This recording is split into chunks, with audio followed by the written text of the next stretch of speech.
Welcome to We Are Everyone, a video and podcast series powered by Pivotal Moments, and we focus on the intersection of mental wellness in the workforce. We bring together young professionals and mindful executive mentors to bridge the generational gap and bring to the surface conversations about the importance of mental wellness and how to overcome career tradition challenges. Mental wellness is paramount. Join us. Welcome to We Are Everyone. I'm your host, Jen Sherman, and we have a very special guest on today, as all our guests are special.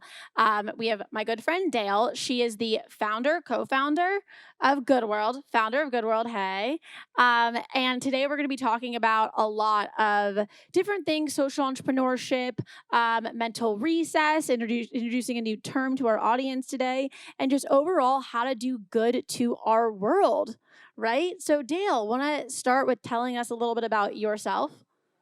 Well, first of all, thank you so much for having me on. Of course, I've been following this podcast for a long time, so it's such a pleasure to be a guest. So I'm originally from New Zealand, grew up on the southern tip of the South Island, so it doesn't get much further south than that. There literally are penguins in the streets. Oh, that's so cool. You can see the southern lights are very bright in the skies. It's beautiful. A recovering academic, so started as an academic running a research centre researching leadership in New Zealand, and then came out here to the US 15 years ago and worked with various nonprofits, foundations, which was where I had the idea for Goodworld. I was living in New York City and working at a nonprofit, and the way that they were fundraising was just so radically different from the way that my friends were doing philanthropy. So hence the idea of Goodworld came, and as I realized that technology could be a way for the organizations and the people to meet in the middle. Yeah, I mean, I remember I met you years ago, and back then that was when I was just getting introduced to the term social impact and impact investing and all that jazz. And I was like, I like this. I'm not exactly sure what it is yet because it was like such a new term, but I know that, your organization was kind of at the forefront of defining that, as well as, Village Capital and Case Foundation. So it's been really kind of fun to follow that journey of Goodworld, and also just the evolvement with the industry, or not industry, but the state of, our nation and the globe. So I guess kind of thinking about, as we talk about here on the show, mental fitness and mental health and mental recess, new term for the audience, how do you think or play when you're kind of in your day-to-day of like, how does social entrepreneurship play into like that kind of healthy mindset, if you will? Well, I think that is a really, really important question for entrepreneurs, probably particularly social entrepreneurs, but all entrepreneurs, because I think mental fitness is key to actually surviving as an entrepreneur. I think, like it really is the up and down journey, you kind of like, and particularly at the beginning of your company. Like, you can be going and going. You can get so many no's at the very beginning that even like sometimes, like I remember like one good thing happening would like carry me for a month or 2 months.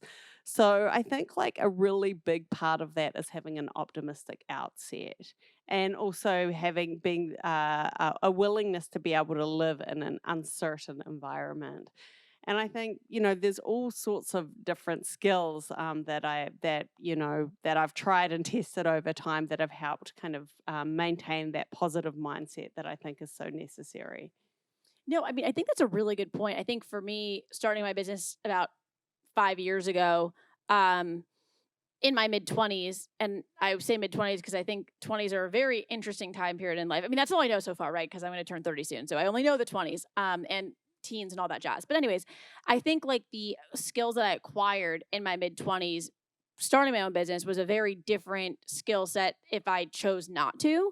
And I think it's one of those things where you kind of but I don't believe you can be a successful entrepreneur if you don't have an optimistic mindset, because if you get stuck in the uncertainty, which as someone who manages anxiety on a daily basis, uncertainty is scary, right? It's like, tell me what's happening in 5 years, tell me what's happening in 10 years. But to your point, I think having that, what we talk about also here at Pivotal Moments, is resilience, is something that, in grit, is something that entrepreneurs kind of have that born within them or have to really acquire that skill set. Because talk about getting shut down. I mean, if you talk about your inner ego, it is being shut down pretty much all the time.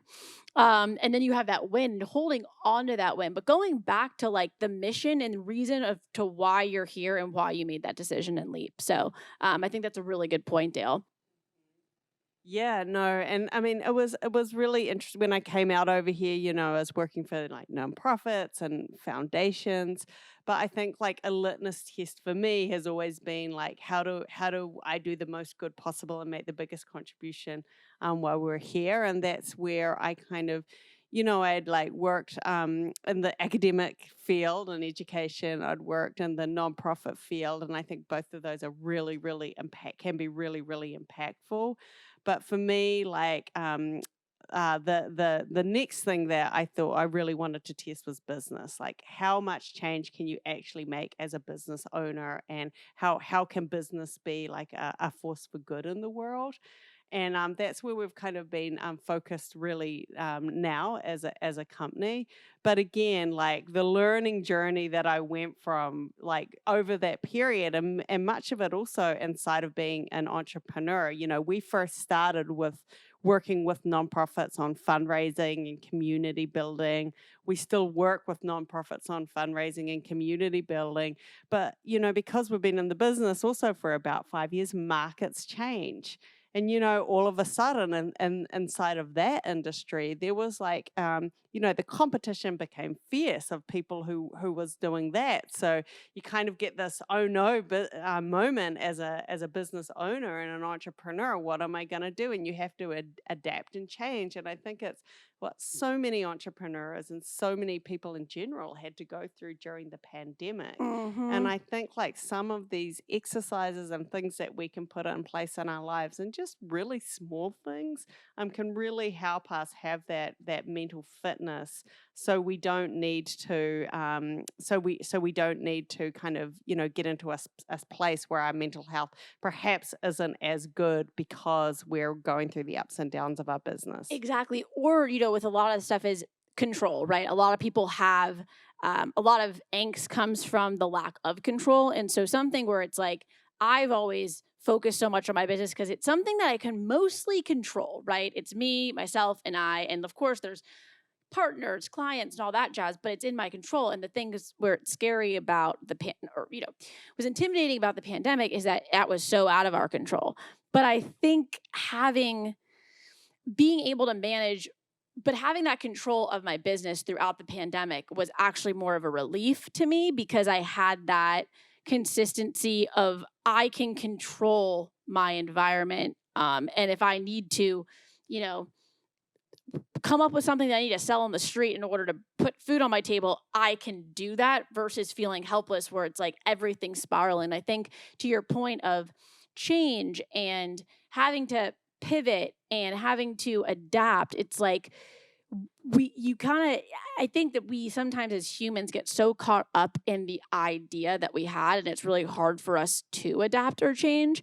Whereas like that's what people are constantly doing all of the time, and that's how innovation occurs. And it's like if you lean into the fact that and also another thing is that I feel like we live in such a compare society, which again is detrimental to our mental health, because you're on your own journey and perhaps this other company that comes up out of nowhere is like 10 steps ahead of you in your mind, and you're like, what the heck, right? And so I think it's like being able to block out that noise and to kind of stay your course is something that I think would help. It's kind of taking that entrepreneurship mindset and applying it to kind of the greater good, whatever those skill sets are for mental fitness and mental health. Yeah, I think that is really important. And I think, the conversation about like, what kind of control can you have over your life? And when like, the world hits you with something you weren't expecting. And, I think like quite, one thing that I think really helped me during that time when we had to change the business rapidly, quite quickly, was, growing additional competencies. So I didn't know anything about marketing, for example. But all of a sudden, I found myself having to kind of run marketing inside of my company. So, I signed up for masterclass. I did some masterclass classes. I did so much research on the internet. There's things like Coursera and so many online classes that you could take to like really grow those skills to become more competent, which then creates more resilience because you have more faith in yourself to kind of back yourself. I think another really, really important one for mental wellness is communication, Mm-hmm. and making sure that you have the right people around you to not just prop you up, but also help you and help you get your business or whatever 100%. and will tell you the truth. I mean, a friend that will tell you the truth, if the news isn't very good, is a friend indeed. So, It's a friend indeed, and also is like I think that's an interesting thing of like kind of talking about like your circle of influence is like that is your core circle, and I've really noticed this during after the pandemic is like that is your circle of influence who you kind of go to if like you're in a bind. It's like you want that core to be one in your best interest and to be able to really like take themselves out of this equation and just have that communication. Communication, I think, which I've realized is one of the biggest assets that you can have in an open communication in the pandemic because there is no time. If you like, there's no time for that like Delta, sorry, the like triggered, like, Delta, Omicron. Anyways, COVID.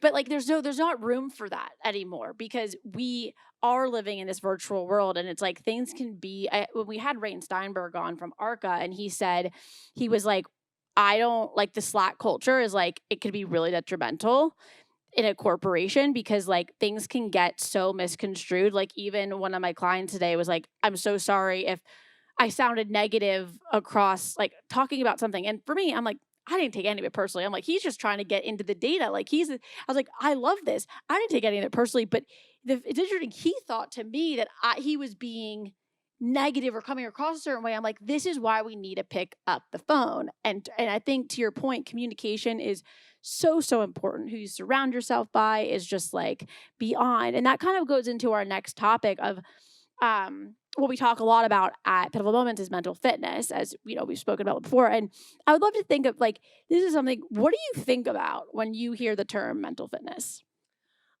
I think about mental health but doing it from a preparatory stance. Mm-hmm. So making sure that you have everything in place that you need so when the world hits you with something, you're not going to suffer from bad mental I health. love that. It's like being prepared. Yeah, no, that's actually a great response. I haven't heard that. It's like you kind of have all your tools in your toolbox, so when something hits, you're prepared for it. It's kind of with the business. It's like at the end of the day, things happen in life. You can't.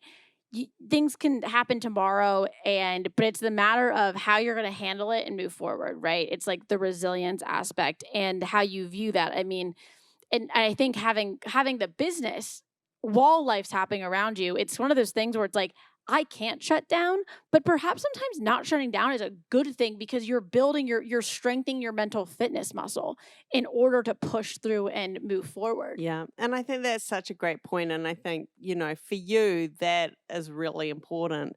When it comes to mental fitness, my guess is that everybody is slightly different. Exactly. And so, for some people, I think unwinding and having time to decompress is probably really, really important. I mean, in fact, and I think when I think about mental fitness too, I think of it on a personal level and what I can do, but I also think of it as an employer. And I think that is so, so important. I have a team of incredibly passionate people who work so hard and above and beyond. But when people are working really, really hard, like that can like impact their happiness, their well-being, and their productivity in the long term. So we did things like giving people a mandatory. There was obviously some things that need to go on in the company, like customer service and things like that. But we strongly, strongly encouraged for people to like take a full 10 days off. We gave them paid, leave for an extra 7 to 10 days in the Christmas period where we literally shut the whole company down because if if one person's taking time off and everybody isn't taking time off, that can often, the person who's taking time off is still working. So how do you look after your team in terms of mental fitness, and how do you look after yourself in terms of mental fitness? Yeah, and that's something, specifically with the show We Are Everyone, we really focus on corporations and just talking with different um, leaders, and not leaders. I think everyone's a leader within their own self, but I'm saying like we talk with different people from different levels of the organization, because at the end of the day, like, we all are a team. And to your point, it's like you can't even it was awkward for me over the holiday, because it's like one client could be completely shut down, but then one was like half on. And I'm like, well, I can't completely shut down. And that's not the aspect of completely shutting down means like your brain is off. And it's like sometimes during the holidays, it's like I love that you just everything's off, because then no one has to work. No one's working. And I'm curious, like for your company, where you have such a great social impact based mission, and then internally though, it's like how do you kind of manage everyone's mental fitness? And of course, we're not, can't there's boundaries, right? But making sure that like people are showing up in the way that's also like what the business was also built upon, right? It's kind of like externally and internally the values meet. Yeah, no, that's a really, really great question. And I think one of the things that I personally make sure that I do is make sure that the whole person is looked after. Like, for example, one of my employees just got over from COVID. So I like every day I would apart from when she was very sick, I would check in with her and make sure she was doing okay. But also now that she's back at work, how's your energy levels? Like, just kind of like letting people know that they can be fully present at work. And that they're cared about as a whole person. And another thing that I think that we do, and I think this is particularly important going back to the communication that we talked about earlier, is that inside as a company culture, like we have very, very much an open door, an open Slack channel policy. So you could talk to anyone at any moment. And we really, really encourage asking questions. So, if I give somebody a task, I will say, do you have any questions? And then I'll check back with them, because it's just, rather than hold the task up there and then see if somebody can jump high enough to measure it, and for them just to feel by themselves in their office, at home, not surrounded by their team, and not feeling like that they can, that not feeling prepared enough to be able to kind of meet the mark. So I think that like communication and kind of witnessing the whole person rather than just the person at work are two really important things. No, 110%. I think that's also where it's like, we're all. I was interviewing someone yesterday around for a client for a sales position, and I'm like, this is not an interview, this is a conversation. I was like, we're both. This is both a choice, right? This is not like I don't like that whole aspect of like the like putting someone's not less than, or that you have to put them in this position of because they have to prove themselves to you. And this whole thing too with working at a company, it's like seeing their whole selves versus like that one portion of them, seeing the whole self versus like them not meeting a deadline on a Tuesday and sending it on a Wednesday. Like, frankly, sometimes it could be the end of the world, but like sometimes it's not. And it's more along the lines of what's looking at the whole person of why that was happening, rather than just looking at that one piece of performance, because there's probably a bunch of different reasons why, right? And like, I think the more that we can kind of lean into that, the more we're going to have a productive workforce, and the more we're going to have happy people. Key thing there is productive workforce. Fine. We got America, keep going. But the key is there is happy people. And if we look at the crisis of disengagement or the great resignation that's happening, people are unhappy. How can we fix that? And I think like creating an environment that, you've been talking about, but also something to touch on as well is like looking at periods of time where, 10 days over the holidays, amazing, love that. Unfortunately, someone who's sick out and recovering from COVID, then there's that window of time when they get back in the office. It's probably a week where you check in and then it's back to work, right? I mean, realistically, okay. But this new term that we're talking about at Pivotal Moments is mental recess, where that's that's 365, 52 weeks, because a mental recess is the reason why, if we go back to childhood, kids are running around and they have a period of time to run around. Adults need that too. So, how can that also 365 model of that mental reset can be instilled in corporations, where it's okay when you leave your desk for 30 minutes. Doesn't have to be lunch, doesn't have to be taking your kids somewhere, doesn't have to be walking your dog. It could be literally you just sitting there and whatever you want to do, right? No one needs to know, right? And so I think that that's an interesting concept that I would love to introduce to corporate America, and would love to get kind of your thoughts on that. I think that is genius. And I think it's genius because now, particularly as so many of us are working at home, and our lives, our personal lives and our work lives and all of our different lives are all intertwined at one. So, people might not need to have a lunch break, but they might need to go pick their kids up. So they should be able to say when they want their recess. Yeah, and you get recess. You get, you can have your cake and eat it too. You get your recess and you get, but now you get it. It's pick up your kids and then also, take a mental recess. Take 2 throughout the day, because I guarantee you they're going to show up with more creative juice, with more creativity, and also be happier. Yes, 100%. And I think there's also a whole lot of different ways that, as individuals, but also as leaders in our organizations can, maybe some ideation about how people might want to have a mental recess and sharing ideas and what's good for them.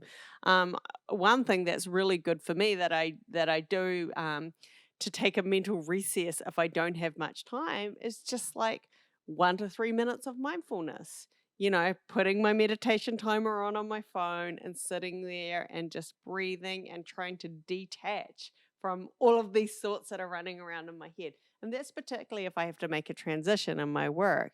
And another thing that my partner and I do, my partner in life, my partner in love and I do in the mornings is we try and do a 3-minute meditation, and then we do a 1-minute gratitude practice. Oh, I love and that. I think where we essentially express gratitude to each other for the things that, they might not have thought that, that you'd notice, or just generally for, what we have in our lives.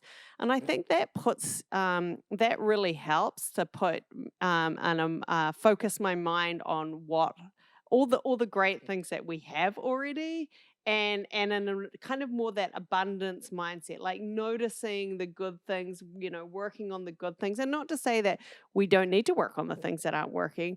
We do, but if you can look at them from kind of a sense of abundance and how we fix things, I think that's a really great way to kind of also reset. I love that. Well, you jumped ahead of what do you do for mental recess? Well, you answered that question. Perfect. No, I love it. That means, conversation, you're ahead of the game.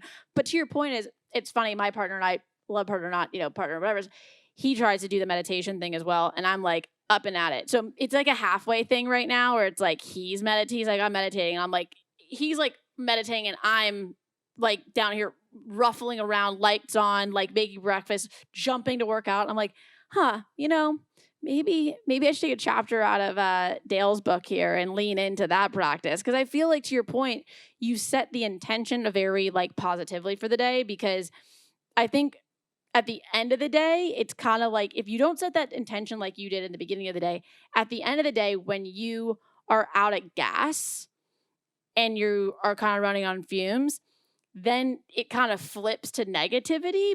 But if you started off with a positive vibe, I think it kind of evens out a little bit better at the end of the day and have that gratitude rather than running, just completely always running. So, and I think that also goes to everybody's different. For you want to be up and around and doing exercise in the morning. That is a proven way to boost your mood through, endorphins and things that are released. And, so that is one of the best things. I mean, this morning, even I did yoga yesterday. It was amazing. This morning I wasn't able to. And it just my day was different, and it's I think to the point of, And for me, I'm always the person who tells me like, oh, you need a hobby. And I'm like, all right, let's try out sewing today. That's just my personality. I like will jump on it. Oh, that sounds great. I'm going to try that. And like, then it's like I'm back to my normal running around self. But I think just kind of leaning into what that mental recess is for yourself is something that's really important for mental fitness. So, yeah. So I guess, Dale, like, cause I could probably go for hours. What else? Is there anything you want to kind of like talk about, leave the audience with,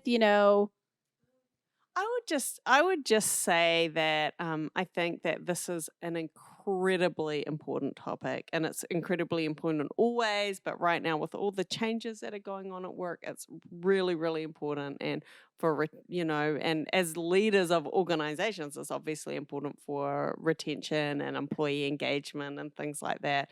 I mean, there's some really kind of shocking numbers about how disengaged a lot of employees are. It's crazy. So I think this stuff like really, really does make a difference. And I just think in general, talking about mental health is so important. It's something that's a bit of a taboo, I think, in our society still. It can be swept underneath the carpet.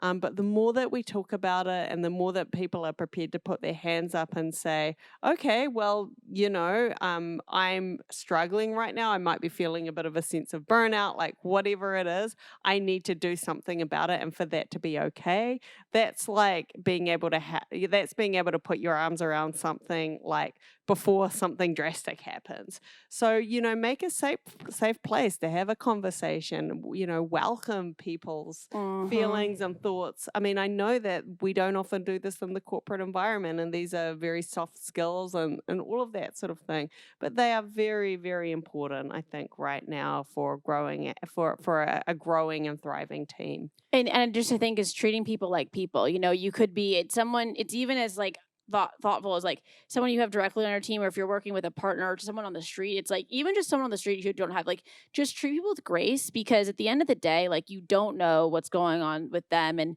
it's not to raise your hand and be like, this is how I'm feeling. I see it as a sign of such strength and not weakness. And that's the connotation and mindset that we really need to switch in society. And I think we're getting there. That's what we're, doing here at Pivotal Moments and really moving the needle. And, over here at Goodworld, we're trying to make a good world. So, I love it. I'm just so happy we're able to join and make this happen. So, and in person, hey. Yeah. So yeah, thank you so much, Dale. Thank you so much for having me. It was a real honor. Yeah, and we'll catch you next time. Yeah. Thank you for tuning into another episode of We Are Everyone. You can subscribe to We Are Everyone on iTunes, Spotify, YouTube, and also be sure to visit www.pivotalmoments.org to learn more about the organization. And we also want to hear what mental wellness means to you. So you can follow us on social media, submit your video, and we will catch you next time. Thank you so much.